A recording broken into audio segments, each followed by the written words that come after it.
First at 11, 4 in your corner, continuing to follow breaking developments in the murder of this Cape Coral realtor. Fox 4 confirming tonight Rick Marshall's body was dismembered when he was killed in February. And tonight we're learning more disturbing facts that seem to point at a link between Rick Marshall and his son Matthew Marshall. Fox 4 finding out that investigators have searched his library records, which may have indicated that he researched how to cut up and hide a body. 4 in your corner, investigator Stephanie Tinoco standing by with the disturbing details we're just now uncovering. Stephanie?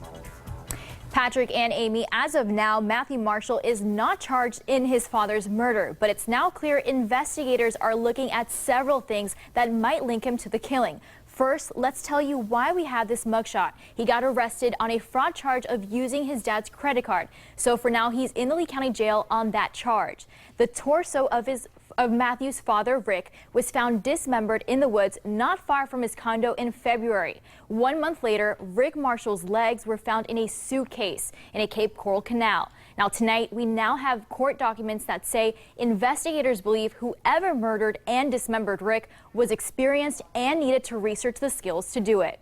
We also learned the morning after Rick Marshall was reported missing, a witness saw Matthew, his son, soaked from head to toe, walking in the neighborhood at 7 o'clock in the morning, the same neighborhood where his dad's remains were found in the water.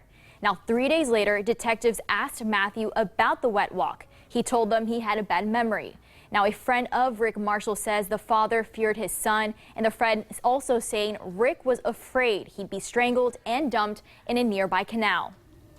4 in your corner obtained these court documents in Minnesota. That's where Matthew Marshall lived before he moved in with his dad in Cape Coral. The records indicate police in Minnesota have been searching his library records there as well. They want to know what kind of books he checked out and what reference materials he used, and whether any of that might indicate Matthew Marshall might have been researching killing methods. Of course, we'll continue pouring all over these newly obtained documents and share more of what we find.